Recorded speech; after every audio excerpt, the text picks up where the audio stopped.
ಶ್ರೀಕೃಷ್ಣಾಯ ನಮಃ. ಕೃಷ್ಣಂ ನಾರಾಯಣಂ ವಂದೇ ಕೃಷ್ಣಂ ವಂದೇ ವ್ರಜಪ್ರಿಯಂ ಕೃಷ್ಣಂ ದ್ವೈಪಾಯನಂ ವಂದೇ ಕೃಷ್ಣಂ ವಂದೇ ಪೃತಾಸುತಂ ವಂದೇ ಶ್ರೀಕೃಷ್ಣದೇವಂ ಮುರನರಕಬಿದಂ ವೇದ ವೇದಾಂತವೇದ್ಯಂ ಲೋಕೆ ಭಕ್ತಿಪ್ರಸಿದ್ಧಂ ಯದುಕುಲಜಲದೌ ಪ್ರಾದುರಾಸೀದಪಾರೆ ಯಸ್ಯಾಸೀದ್ರೂಪಮೇವಂ ತ್ರಿಭುವನತರಣೆ ಭಕ್ತಿವಚ್ಚಸ್ವತಂತ್ರಂ ಶಾಸ್ತ್ರಂ ರೂಪಂಚ ಲೋಕೆ ಪ್ರಕಟಯತಿ ಮುದಾ ಯಸ್ಸನೋ ಭೂತಿಹೇತುಃ ವಸುದೇವಸುತಂ ದೇವಂ ಕಂಸಚಾಣೂರಮರ್ದನಂ ದೇವಕೀ ಪರಮಾನಂದಂ ಕೃಷ್ಣಂ ವಂದೇ ಜಗದ್ಗುರುಂ. ಪ್ರಿಯ ಬಾಂಧವರೇ, ನಮ್ಮ ಈ ಶ್ರೀ ಲಾಲಿಕೃಷ್ಣ ಚಾನಲ್ಗೆ ಸ್ವಾಗತ. ಇಂದಿನ ವಿಡಿಯೋದಲ್ಲಿ ನಾವು ಶ್ರೀಮದ್ ಭಾಗವತ ಮಹಾಪುರಾಣದ 12ನೆಯ ಸ್ಕಂದದ 4ನೆಯ ಅಧ್ಯಾಯವಾದ 4 ಪ್ರಕಾರದ ಪ್ರಳಯಗಳ ವಿಚಾರ ಮಾಡೋಣ. ಶ್ರೀಕೃಷ್ಣಾಯ ನಮಃ.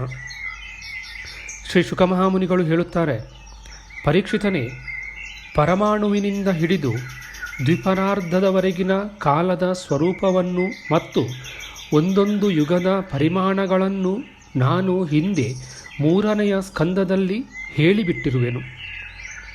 ಈಗ ಕಲ್ಪದ ಸ್ಥಿತಿ ಹಾಗೂ ಅದರ ಪ್ರಳಯದ ವರ್ಣನೆಯನ್ನು ಕೇಳು.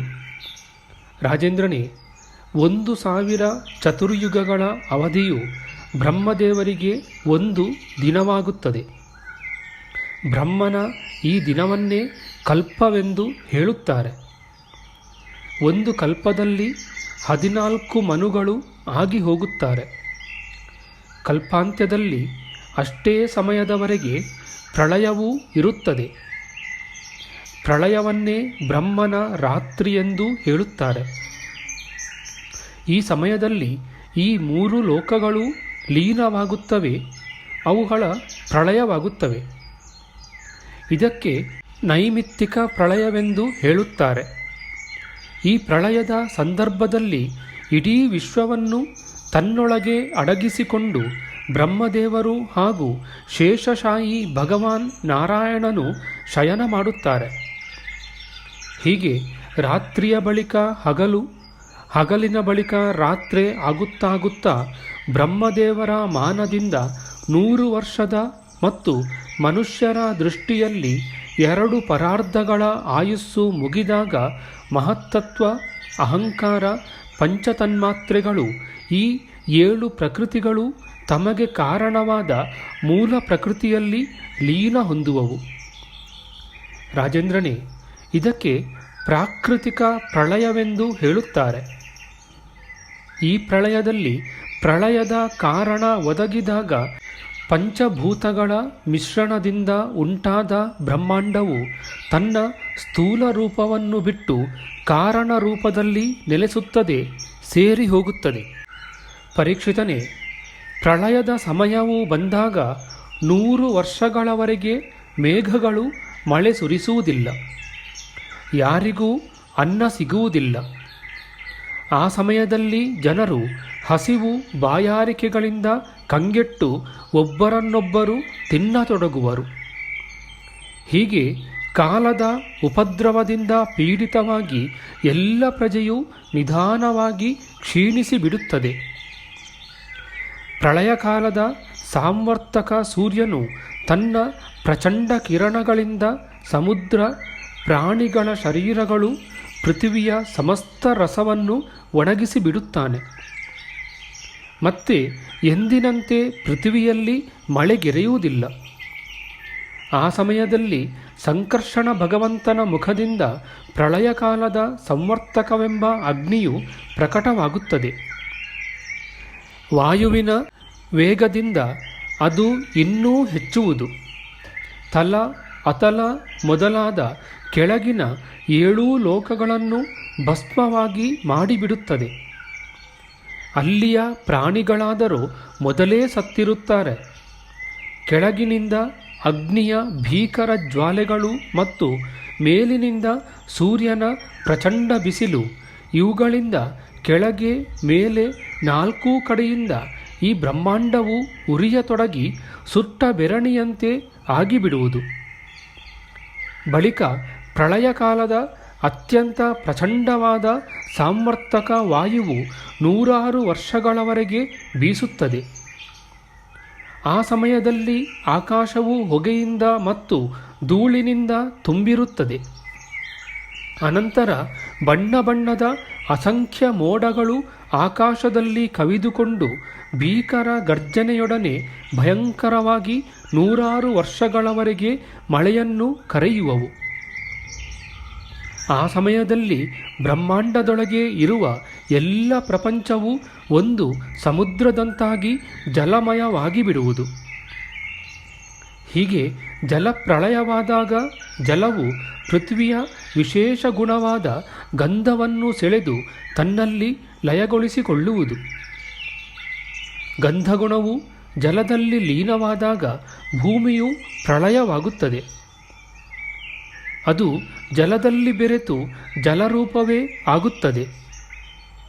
ರಾಜೇಂದ್ರನೇ, ಬಳಿಕ ಜಲದ ಗುಣವಾದ ರಸವನ್ನು ತೇಜಸ್ತತ್ವವು ಹೀರಿಕೊಂಡು ಜಲವು ನೀರಸವಾಗಿ ತೇಜಸ್ಸಿನಲ್ಲಿ ಸೇರಿಕೊಳ್ಳುವುದು. ಮತ್ತೆ ವಾಯುವು ತೇಜಸ್ಸಿನ ಗುಣವಾದ ರೂಪವನ್ನು ನುಂಗಿ ಹಾಕಿ ತೇಜವು ರೂಪರಹಿತವಾಗಿ ವಾಯುವಿನಲ್ಲಿ ಲೀನವಾಗುತ್ತದೆ. ಆಕಾಶವು ವಾಯುವಿನ ಗುಣವಾದ ಸ್ಪರ್ಶವನ್ನು ತನ್ನೊಳಗೆ ಸೇರಿಸಿಕೊಂಡು ವಾಯುವು ಸ್ಪರ್ಶರಹಿತವಾಗಿ ಆಕಾಶದಲ್ಲಿ ಶಾಂತವಾಗುತ್ತದೆ. ಅನಂತರ ತಾಮಸ ಅಹಂಕಾರವು ಆಕಾಶದ ಗುಣವಾದ ಶಬ್ದವನ್ನು ಕಬಳಿಸಿ ಆಕಾಶವು ಶಬ್ದಹೀನವಾಗಿ ತಾಮಸಾಹಂಕಾರದಲ್ಲಿ ಲೀನವಾಗಿ ಹೋಗುವುದು. ಹೀಗೆಯೇ ತೈಜಸಾಹಂಕಾರವು ಇಂದ್ರಿಯಗಳ ಮತ್ತು ವೈಕಾರಿಕ ಅಹಂಕಾರವು ಇಂದ್ರಿಯಗಳ ಅಧಿಷ್ಠಾತೃ ದೇವತೆಗಳು ಮತ್ತು ಇಂದ್ರಿಯಗಳ ವೃತ್ತಿಗಳನ್ನು ತನ್ನಲ್ಲಿ ಲೀನಗೊಳಿಸಿಕೊಳ್ಳುವುದು. ಅದಾದ ಬಳಿಕ ಮಹತ್ತತ್ವವು ಅಹಂಕಾರವನ್ನು, ಸತ್ವಾದಿ ಗುಣಗಳು ಮಹತ್ತತ್ವವನ್ನು ನುಂಗಿ ಹಾಕುವುದು. ಪರೀಕ್ಷಿತನೇ, ಇದೆಲ್ಲವೂ ಕಾಲದ ಮಹಿಮೆಯಾಗಿದೆ. ಇದರ ಪ್ರೇರಣೆಯಿಂದಲೇ ಅವ್ಯಕ್ತ ಪ್ರಕೃತಿಯು ಗುಣಗಳನ್ನು ತನ್ನಲ್ಲಿ ಲೀನಗೊಳಿಸಿಕೊಳ್ಳುವುದು. ಆಗ ಕೇವಲ ಪ್ರಕೃತಿಯೇ ಉಳಿದು ಬಿಡುತ್ತದೆ. ಅದೇ ಚರಾಚರ ಜಗತ್ತಿನ ಮೂಲ ಕಾರಣವಾಗಿದೆ. ಅದು ಅವ್ಯಕ್ತವೂ ಅನಾದಿಯೂ ಅನಂತವೂ ನಿತ್ಯವೂ ಅವಿನಾಶಿಯೂ ಆಗಿದೆ.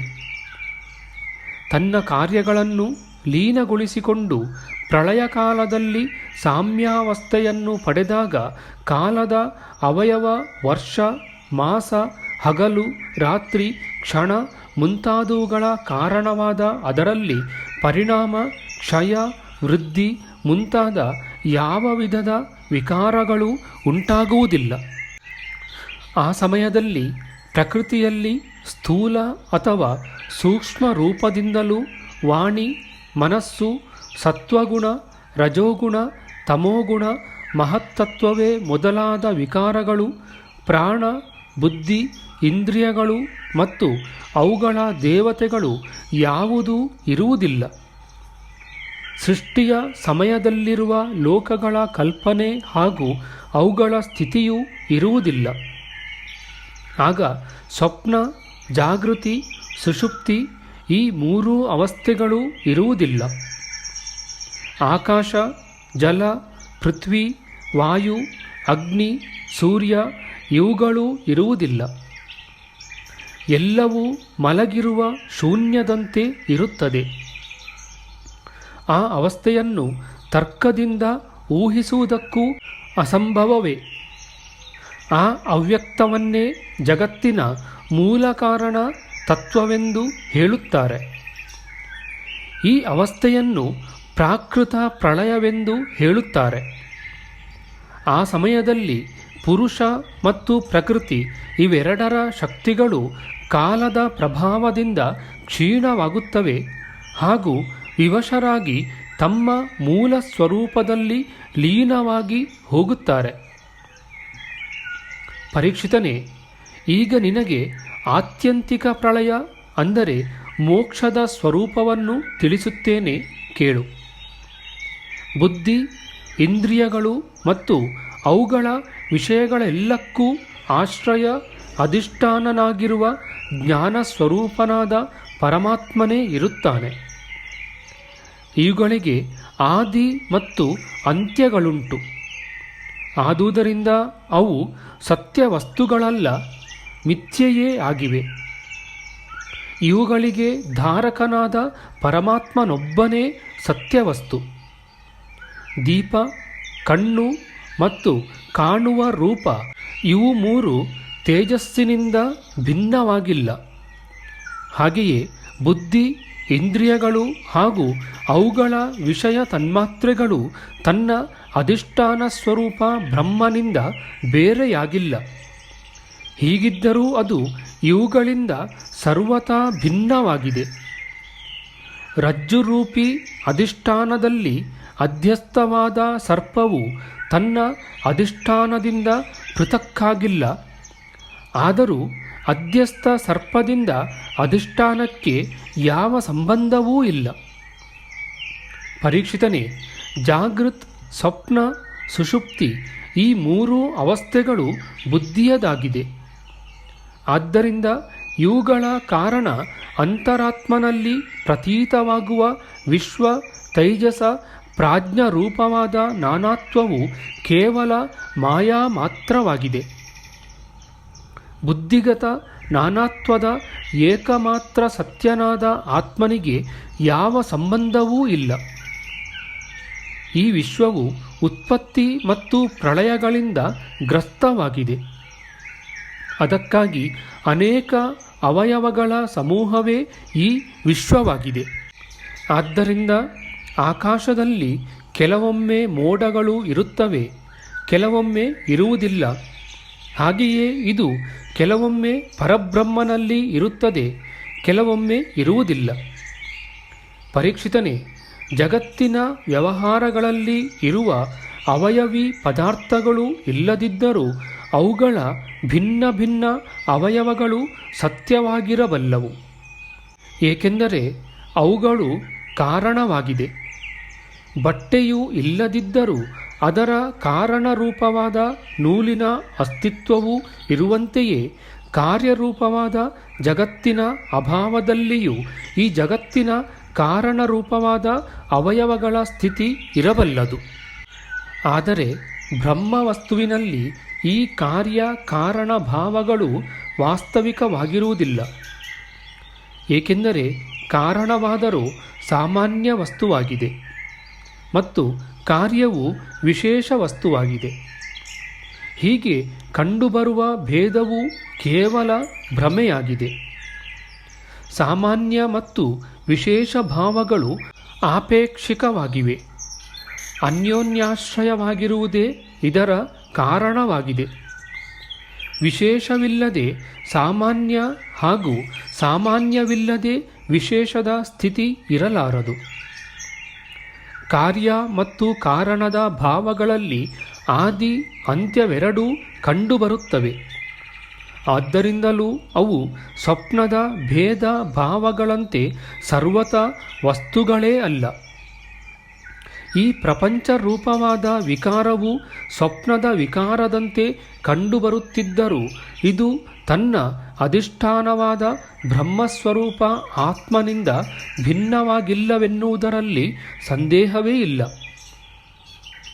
ಯಾರೇ ಆಗಲಿ ಆತ್ಮನಿಂದ ಭಿನ್ನ ರೂಪದಲ್ಲಿ ಅಣುಮಾತ್ರವೂ ಇದನ್ನು ನಿರೂಪಿಸಲಾರರು.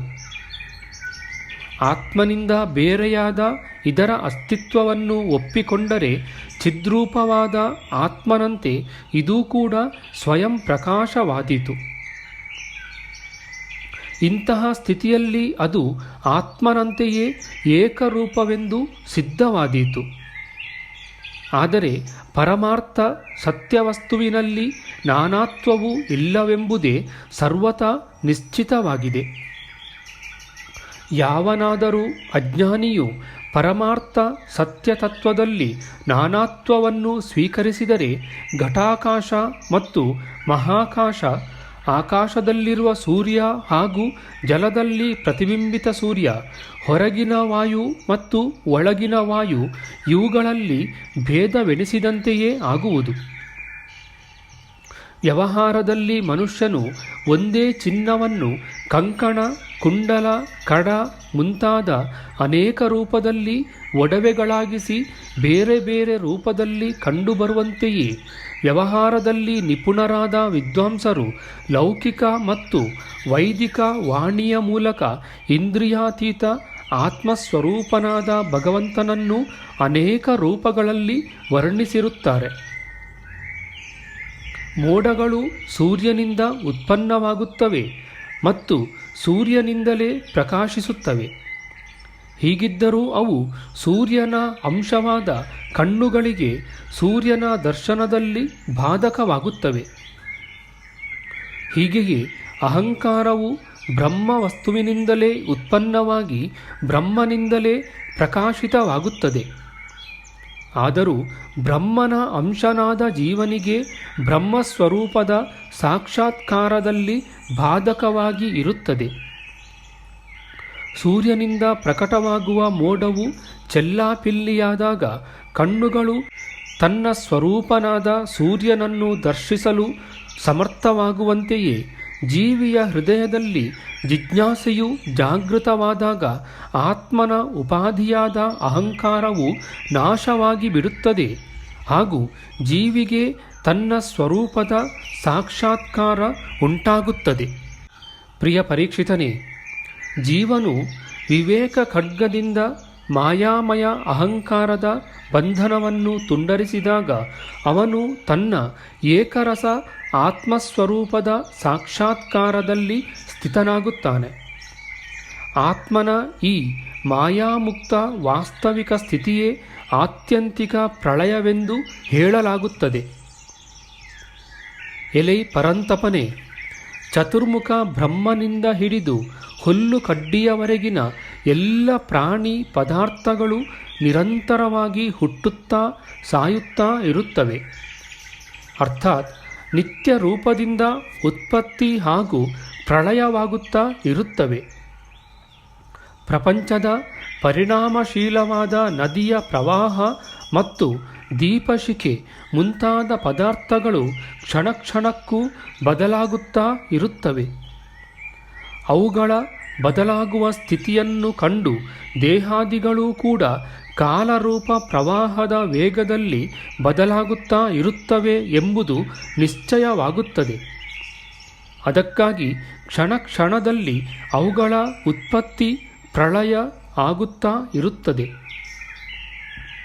ಆಕಾಶದಲ್ಲಿ ನಕ್ಷತ್ರಗಳು ಸದಾ ಚಲಿಸುತ್ತಿದ್ದರೂ ಅವುಗಳ ಗತಿಯು ನಮಗೆ ಸ್ಪಷ್ಟವಾಗಿ ತಿಳಿಯುವುದಿಲ್ಲ.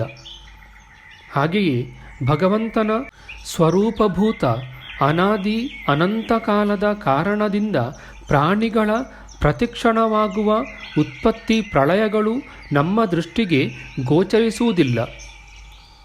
ಪರೀಕ್ಷಿತನೇ, ನಾನು ನಿನಗೆ ನಿತ್ಯ ಪ್ರಳಯ, ನೈಮಿತ್ತಿಕ ಪ್ರಳಯ, ಪ್ರಾಕೃತಿಕ ಪ್ರಳಯ ಮತ್ತು ಆತ್ಯಂತಿಕ ಪ್ರಳಯ ಎಂಬ 4 ಪ್ರಕಾರದ ಪ್ರಳಯಗಳನ್ನು ವರ್ಣಿಸಿ ಹೇಳಿರುವೆನು.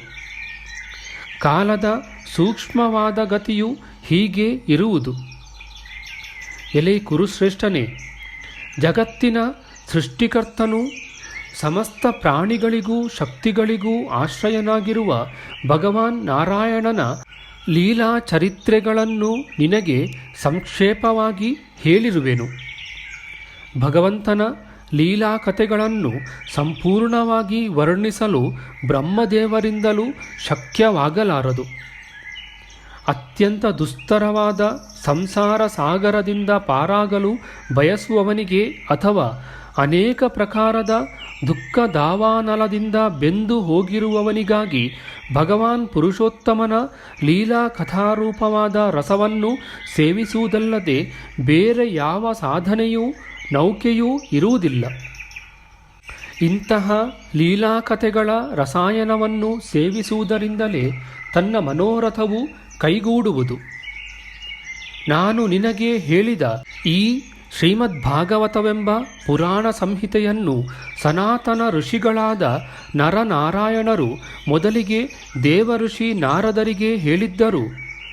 ಮತ್ತೆ ನಾರದರು ನಮ್ಮ ತೀರ್ಥರೂಪರಾದ ಕೃಷ್ಣದ್ವೈಪಾಯನರಿಗೆ ಉಪದೇಶ ಮಾಡಿದರು.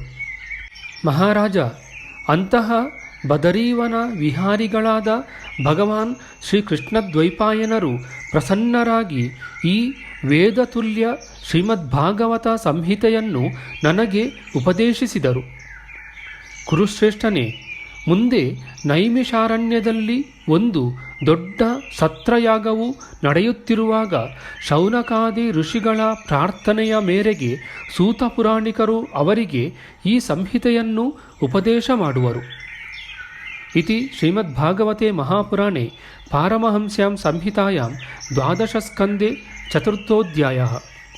ನಮ್ಮ ಮುಂದಿನ ವಿಡಿಯೋದಲ್ಲಿ ನಾವು ಶ್ರೀಮದ್ಭಾಗವತ ಮಹಾಪುರಾಣದ 12ನೆಯ ಸ್ಕಂದದ 5ನೆಯ ಅಧ್ಯಾಯವಾದ ಶ್ರೀ ಶುಕಮಹಾಮುನಿಗಳ ಕಟ್ಟಕಡೆಯ ಉಪದೇಶದ ವಿಚಾರ ಮಾಡೋಣ. ಆಧ್ಯಾತ್ಮಿಕ ಚರ್ಚೆ ಮತ್ತು ವಿಚಾರ ವಿನಿಮಯಕ್ಕಾಗಿ ಶುರು ಮಾಡಿದ ಈ ಚಾನಲ್ನಲ್ಲಿ ನಾವು ಅಪ್ಲೋಡ್ ಮಾಡುವ ಎಲ್ಲ ವಿಡಿಯೋಗಳನ್ನು ಸಂಪೂರ್ಣವಾಗಿ ನೋಡಿ ನಿಮ್ಮ ಸಲಹೆಗಳನ್ನು ಕಮೆಂಟ್ ಬಾಕ್ಸ್ನಲ್ಲಿ ಬರೆಯಿರಿ. ದಯವಿಟ್ಟು ಈ ಚಾನಲ್ಗೆ ಸಬ್ಸ್ಕ್ರೈಬ್ ಮಾಡಿ ಹಾಗೂ ಬೆಲ್ ಬಟನನ್ನು ಒತ್ತಿ ನಾವು ಹಾಕುವ ಎಲ್ಲ ವಿಡಿಯೋಗಳನ್ನು ನೋಡಿ ಪ್ರೋತ್ಸಾಹಿಸಿ. ಕೃಷ್ಣಂ ನಾರಾಯಣಂ ವಂದೇ ಕೃಷ್ಣಂ ವಂದೇ ವ್ರಜಪ್ರಿಯಂ ಕೃಷ್ಣಂ ದ್ವೈಪಾಯನಂ ವಂದೇ ಕೃಷ್ಣಂ ವಂದೇ ಪ್ರತಾಸುತಂ. ಶ್ರೀಕೃಷ್ಣಾಯ ನಮಃ.